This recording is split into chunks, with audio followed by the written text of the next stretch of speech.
Good morning. So today's topic for discussion is fundamentals of tooth preparations. So to define tooth preparation, it is a mechanical alteration of a defective, injured or diseased tooth to receive a restorative material that re-establishes a healthy state for the tooth, including aesthetic considerations. And the objectives of tooth preparation include to remove all the defects and provide necessary protection to the pulp, extend the restoration as conservatively as possible, to form the tooth preparation so that under the force of mastication or any other tapping forces, the restoration should withstand the masticatory load and to prevent from fracture or dislodgement, and the aesthetic considerations.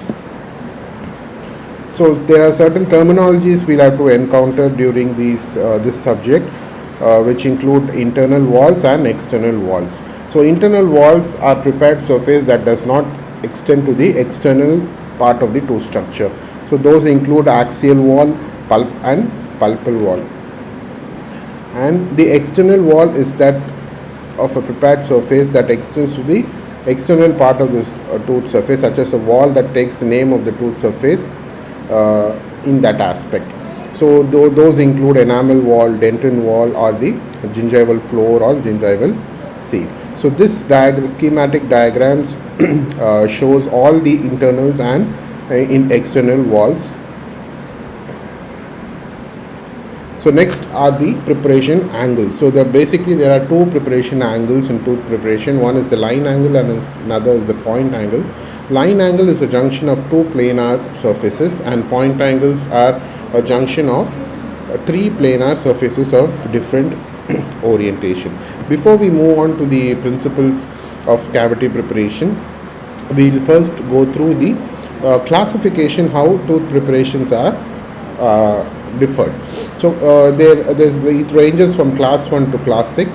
So the class 1 restorations include all the pits and fissures on the occlusal surfaces of maxillary molars and maxillary and mandibular molars and premolars, restorations on the occlusal two-thirds of the facial and lingual surfaces of molars, and restorations on the lingual surfaces of maxillary incisors. And class 2 restorations include all the restorations on the proximal sides of the posterior teeth.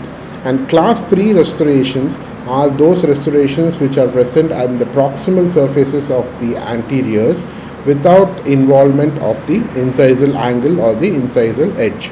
And the main difference between class 3 and class 4 is that both are cavities which are present at the proximal surfaces of anteriors, but class 4 restorations are with involvement of the incisal angle or the incisal edge.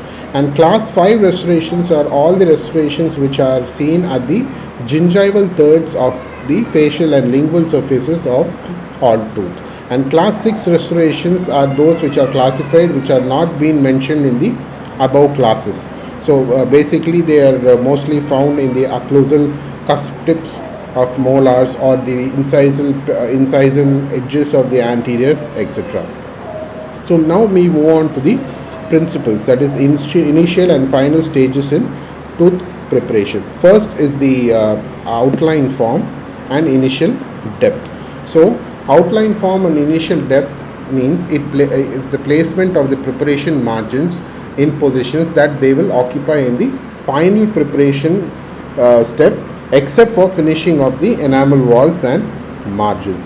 An initial depth of 0.2 mm to 0.8 mm into the DEJ is ideally recommended for a amalgam restoration. So what are the principles or the objectives we consider during outline form? One is to preserve the cuspal strength. Second is to preserve the marginal ridge, minimizing the facial-lingual extensions, and if enameloplasty is done if needed, connecting of two closed falls on the occlusal tooth preparation, and restricting the depth of the preparation to a maximum of 0.2 mm for pit and fissure caries and up to 0.8 mm into the DEJ for the axial wall for smooth surface caries. So the second principle is primary resistance form, that can be defined as a shape and placement of preparation walls that best enable the restoration to withstand without fracture under masticatory load. So the principles or the features of primary resistance form include relatively flat floors to uniformly distribute the stresses which are oriented vertically along the long axis of the tooth, and to provide a box-shaped cavity, inclusions of all the weakened and faulty tooth structure, preservation of cusps and marginal ridges, rounding the internal line angles to avoid stress concentration, and to provide adequate thickness of restorative material in order to resist fracture, and reduction of cusp for capping when indicated. So we move on to the next primary retention form. So this form is that given to the preparation walls that resist displacement or dislodgement of the restorative material from the cavity walls. So the main features of retention, that is primary retention form, include inverted truncated shape of the cavity or the occlusal convergence of the cavity, which is seen in figure A, and the second one is the provision of an occlusal dovetail on the occlusal surface. So how this dovetail works on retention. Dovetail is just a fan-shaped structure which is placed in the marginal ridge area. So this fan-shaped structure increases the total surface area for the cavity walls, and thereby increasing the total retention. So the last step in the initial stage is the provision of a convenience form. Convenience form is the shape or form of preparation that provides adequate observation, accessibility, and ease of operating of a cavity. So we now move on to the final stages in cavity preparation. The first step in the final stage is removal of any remaining enamel pit or fissures, infected dentin, or old restorative material.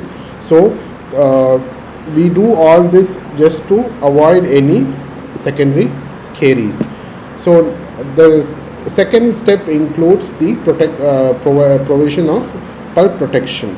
So pulp protection is done to insulate the pulp from various insults.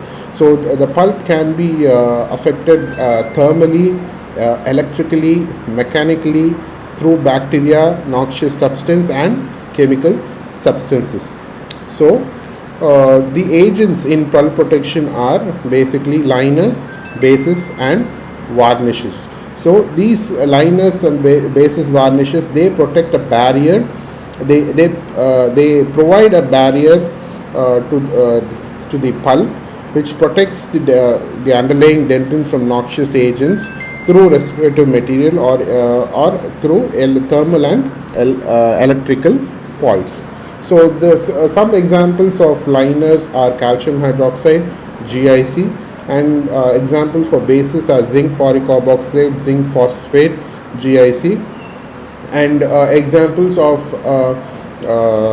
varnishes are copal resin and any esters of benzoic acid.